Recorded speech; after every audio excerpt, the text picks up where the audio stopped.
మొదటి భాగంలో మురళి ఇంటికి ముసుగు వేసుకుని ఒక మనిషి వస్తాడు. తరువాత ఏం జరిగిందో ఈ భాగంలో చూద్దాం. ముసుగు వేసుకున్న వ్యక్తిని చూసిన గౌరీ, మిత్రమా, ఎవరో దొంగొచ్చాడు, తొందరగా లే అంటూ అరుస్తుంది. ఆ కేకలకి మురళి నిద్రలేస్తాడు. దొంగ మురళిని చూసి భయంతో అక్కడి నుండి పరుగు తీస్తూ ఉండగా మురళి అతన్ని పట్టుకుని, ఎవడ్రా నువ్వు, ఇంత రాత్రివేళ ఇక్కడికెందుకొచ్చావు అంటూ ఆ ముసుగు తొలగిస్తాడు. అది ఎవరో కాదు, వెంకయ్య. అప్పుడు మురళి, వెంకయ్య నువ్వా, ఇక్కడికెందుకొచ్చావు? నిజం చెప్పు, లేదంటే నా చేతిలోని ప్రాణాలు పోతాయి. వద్దొద్దు మురళి, చెప్తాను. నిజానికి నీ ఎద్దుని చంపేసింది నేనే. ఎందుకంటే ప్రతిసారి పోటీలో మా ఎద్దులు మొదటి స్థానంలోకి రావాలని. డబ్బు నాకు చాలా అవసరం మురళి. అందుకే నేను మొన్న నీ దగ్గరికి వచ్చి అడిగాను. నువ్వు పోటీలో పాల్గొంటున్నా అన్నావు కదా, అందుకే ఏం చేయాలో అర్థం కాక నీ ఎద్దుకి అనారోగ్యం కలిగేలా చేద్దామని ప్రయత్నించాను. కానీ నేను చేసిన ఇంజెక్షన్ ప్రభావం వల్ల అది చనిపోయింది. నన్ను క్షమించు. ఆ మాటలు విన్న మురళి చాలా బాధపడుతూ, చిచ్చి, ఇంత పని చేస్తావని అనుకోలేదు. డబ్బు అవసరమని చెప్పాలి. నేను పోటీలో పాల్గొనేవాణ్ణి కాదు కదా. అన్యాయంగా నా ఎద్దు ప్రాణాలు తీసావు నువ్వు స్నేహితుడని నమ్మినందుకు నాకు బుద్ధొచ్చేలాగా చేశావు. జీవితంలో ఇక నీ ముఖం నాకు చూయించకు అని అతన్ని తిట్టి అక్కడి నుండి పంపించేశాడు. ఆ మాటలు విన్న ఆవు మరియు ఎద్దు రెండూ కూడా చాలా బాధపడతాయి. ఆ పని చేసింది అతని అని అస్సలు ఊహించలేదు. ఈసారి పోటీలో నీకే 20,000 వస్తాయి. ఎలా వస్తాయి మిత్రమా? నా దగ్గరుంది ఒక్క ఎద్దు మాత్రమే, 2 కాదు కదా. అయితే ఏమవుతుంది, నేనున్నాను కదా. ఈసారి పోటీలో రుద్రతో పాటు నేను కూడా పాల్గొంటాను. తప్పకుండా మనమే గెలుస్తాం అని అంటుంది ఆవు. వద్దొద్దు మిత్రమా, నువ్విప్పటికే నా పొలాన్ని సాగు చేస్తూ చాలా కష్టపడుతున్నావు. మళ్ళీ పోటీ అంటే అది నీకే కష్టం. పైగా నువ్వు గర్భవతివి. నిన్నిబ్బంది పెడితే ఆ భగవంతుడు నన్ను క్షమించడు. వద్దొద్దు. యజమానికి రుణపడటంలో తప్పేం లేదు. అతని కష్టసుఖాల్లో పాలు పంచుకోవడం సరైనదే. నువ్వేం మాట్లాడకు, మేం పోటీలో పాల్గొంటున్నాం అంతే. అతను ఏం చెప్పలేక సరి అంటాడు. రోజులు గడిచాయి. ఆ ఊరిలో సంక్రాంతి ఎద్దుల పోటీలు మొదలయ్యాయి. మురళి తన ఎద్దు, ఆవుని ఒక కాడికి కట్టివేసి వాటిపై బరువును ఉంచుతాడు. అక్కడికొచ్చిన ఎద్దులు కూడా పోటీకి సిద్ధమవుతాయి. పోటీ ప్రారంభమవుతుంది. మురళి, వెంకయ్య ఎద్దులు సమానంగా వెళ్తూ ఉంటాయి. అలా వెళ్తూ ఉండగా ఆవు చాలా నీరసపడిపోతుంది. ఆవు పోటీలోకి రావడం గమనించిన వెంకయ్య ఎద్దులు ఆవుని చూస్తాయి. అది గర్భవతి ఆవు అని తెలుసుకుని ఒకదానితో ఒకటి ఇలా మాట్లాడుకుంటాయి. మిత్రమా, చూసావా, ఎద్దుకు బదులు ఆవొచ్చింది. అది చాలా కష్టపడుతుంది. అలా రావడానికి ఏదైనా బలమైన కారణం ఉండే ఉంటుంది. అందుకే వాటిని ముందు వెళ్ళనివ్వు. అందుకు పక్కనున్న ఎద్దు కూడా సరి అంటుంది. ఆవు ఎద్దు కలిసి కొంచెం ముందుకు సాగుతాయి. అలా పోటీ జరుగుతుంది. ఆవు ఎద్దు విజేతలుగా నిలుస్తాయి. దాన్ని చూసిన మురళి సంతోషిస్తూ వాటి దగ్గరికి వెళ్తాడు. అప్పుడు ఆవు, ఎద్దు, వెంకయ్య ఎద్దులు చేసిన పని గురించి చెప్తాయి. మురళి వెంకయ్య దగ్గరికి వెళ్లి, చూసావా, నీకు విశ్వాసం లేకపోయినా ఆవు యొక్క బాధ చూసి నీ ఎద్దులు 2 మాకు సహకరించాయి. జంతువులకున్న విశ్వాసం, జాలి నీకు లేకుండా పోయాయి. ఆ మాటలకి అతను బాధపడుతూ, నేను చేసిన తప్పు నాకు అర్థమైంది. నీ ఎద్దుకు బదులుగా నా 2 ఎద్దులు నీకిస్తున్నాను, కాదనకు అని చెప్పి వాటినిస్తాడు. అందుకతను వద్దు అంటాడు. కాని వెంకయ్య మాత్రం వాటిని అక్కడే వదిలిపెట్టి వెళ్లిపోతాడు. మురళి బహుమతిని మరియు ఎద్దులని తీసుకుని సంతోషంగా ఇంటికి వెళ్లిపోతాడు. అది ఒక గ్రామం.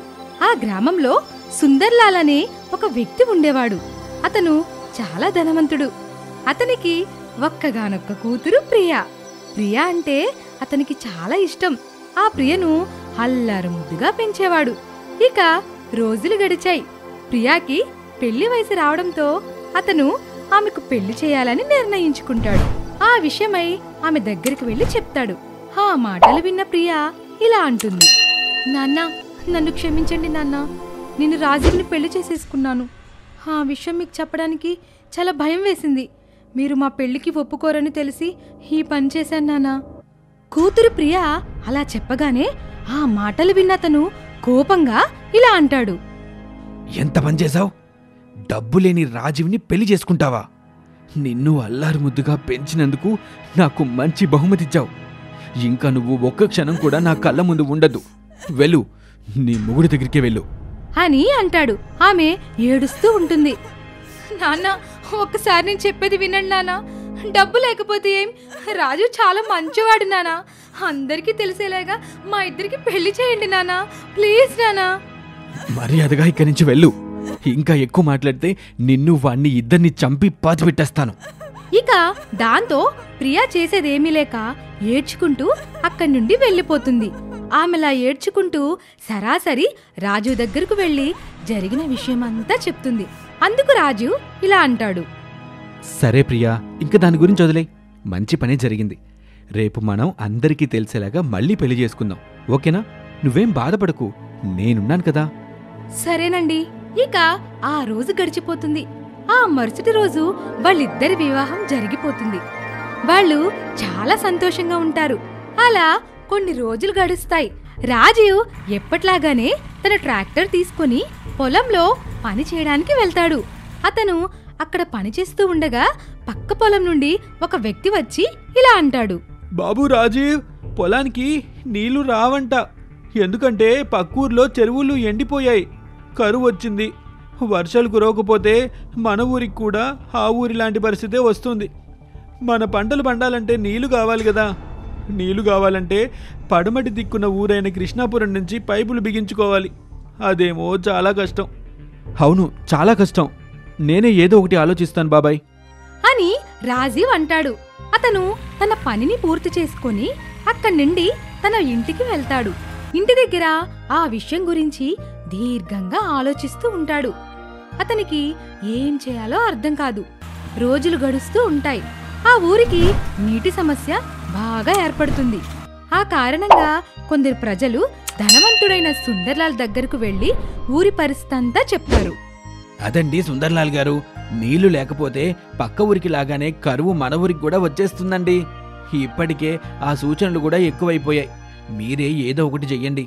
నేను కూడా ఏం చెయ్యాలా అని ఆలోచిస్తూ ఉన్నాను అని వాళ్ళు మాట్లాడుకుంటూ ఉండగా ఇంటి ముందు నుండి పెద్ద పెద్ద చక్రాలు గల ట్రాక్టర్ నీటితో వెళ్తుంది. దాన్ని చూసిన వాళ్ళిద్దరూ ఆశ్చర్యంగా దానివైపే చూస్తూ ఉంటారు.